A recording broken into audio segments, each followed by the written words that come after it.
Hi, what's up, y'all? It's Poppins Cracking. It's Steve. Let's react to this vid by O Afro. It's titled Black People Shutting Down Disrespectful Interviewers. This is part 2. I did the first part. It was entertaining. Let's see who's on here. Let's watch. Don't ask me that no more, because it ain't cool, and you're not getting the statement you want out of me.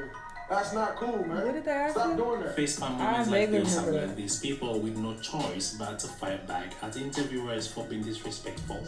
You want to go down your chair across your face. Don't disrespect. No, you can't intimidate. Don't disrespect. You can't intimidate. Don't disrespect. You can't intimidate. To preach, laugh, and even maybe get a little upset because some of these moments are just utterly ridiculous. Sports edition.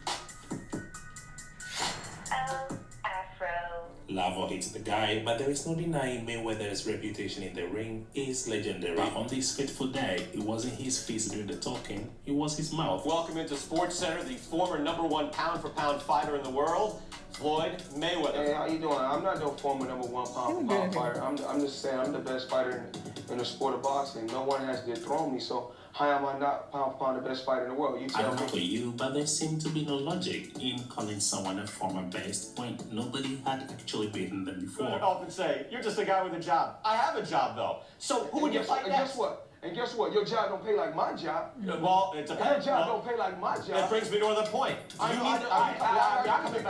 can make $200 million in 18 months because I want to, because I want to come back and see. Bryant, an ESPN sportscaster, is ready to throw a couple of verbal punches at Mayweather. Little did he know he was about to step into a verbal sparring match that would go down in history. And you know that. Floyd, if you get past Juan Manuel Marquez, who would you like next?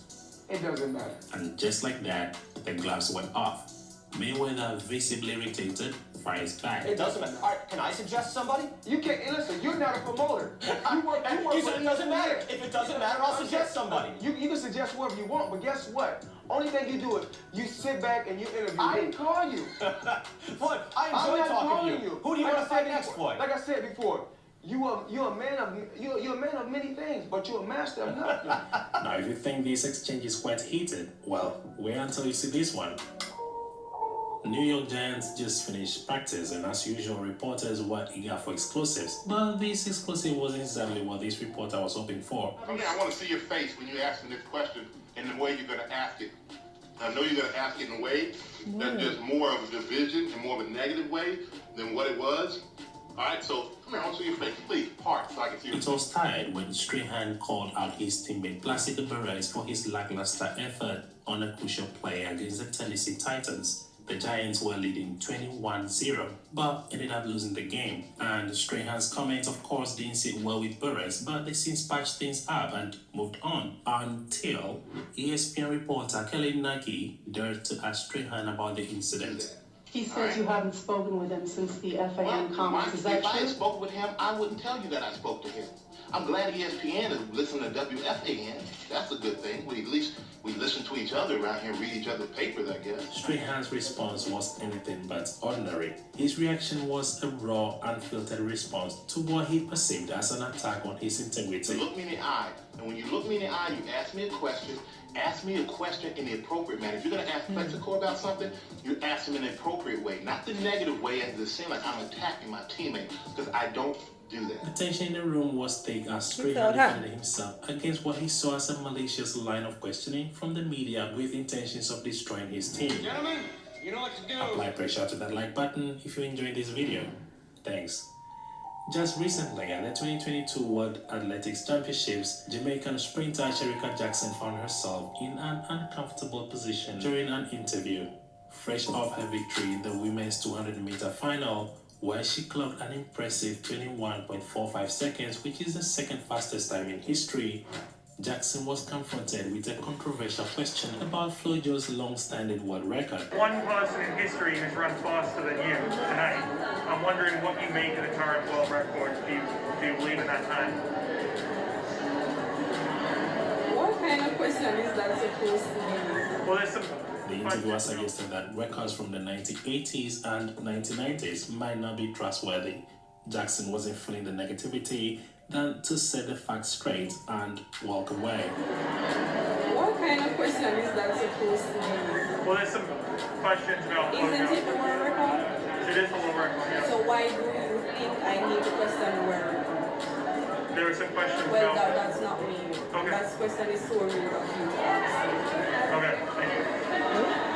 After the Milwaukee Bucks' unexpected playoff exit at the hands of the trying to discredit another woman. Antetokounmpo found himself in an up-close heat. But that's not surprising. They definitely try to pit women against each other, so he wanted her to be like, well, yeah, maybe those numbers are fake.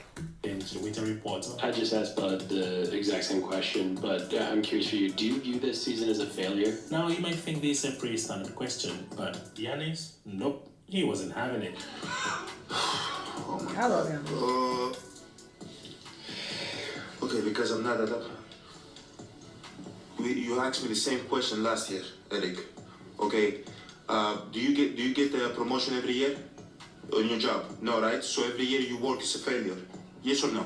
No. He went on and scolded the reporter for asking a dumb question and proceeded to give a passionate speech about the nature of sports and success. We can win a championship. So 50 years from 1971 to 2021 that we didn't win a championship, it was 50 years of failures. No, it was not. No, sorry that I didn't want to make it personal.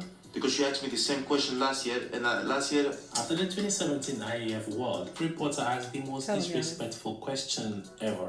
The winning time today was the slowest for a gold medalist since 2003. I would like to know from you guys if you think there is any kind of relationship with a stronger anti-doping control. Whoa, what?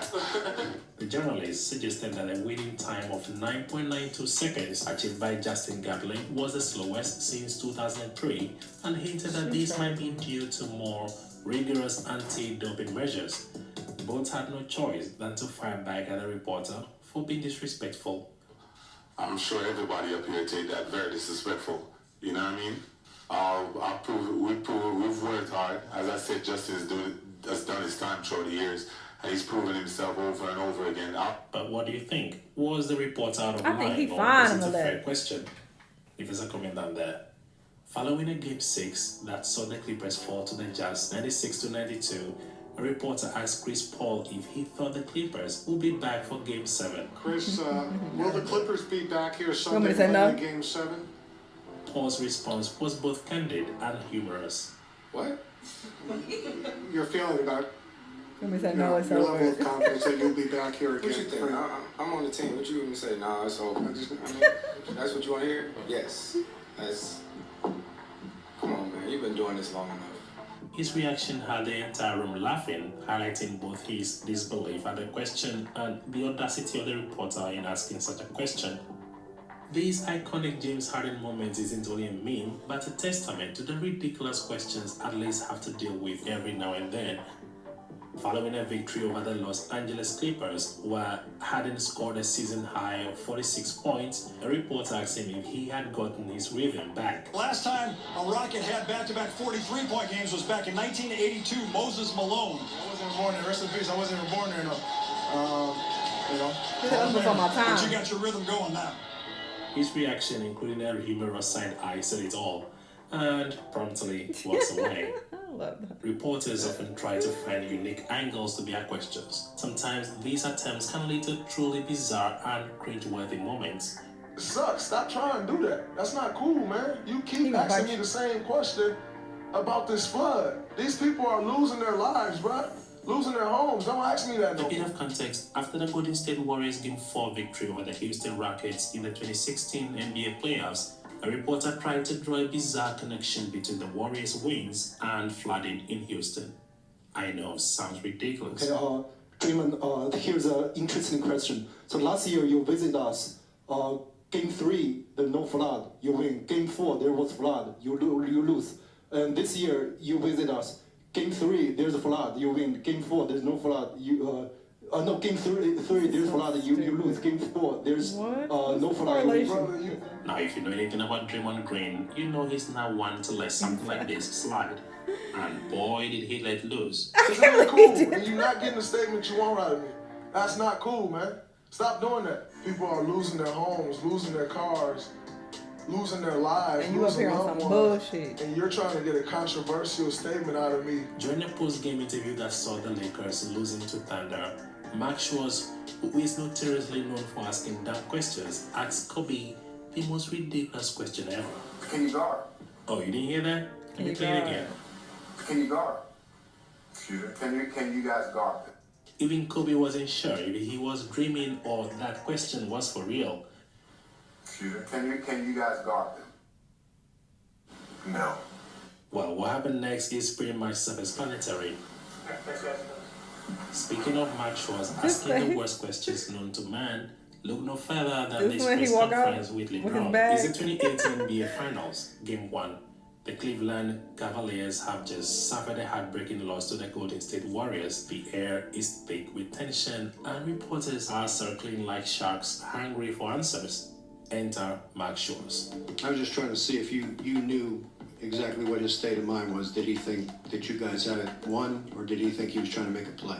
Finally, LeBron's had enough and turns this frustrating moment into pure gold. He stands up. Thank you. Puts on his sunglasses, because if when you're mad, you gotta look good. Grabs his designer leather bag and just like that, walks out. Period. Now, there were a few meme moments on here that I have used. Actually, I definitely have used the James Harden one in conversation on iMessage on iPhone. But yeah, these people be playing games. They definitely be trying to get a response out of them, get them riled up. And they wasn't having it. I respect it. Y'all let me know what y'all think, and I'll see you on the next one. Bye.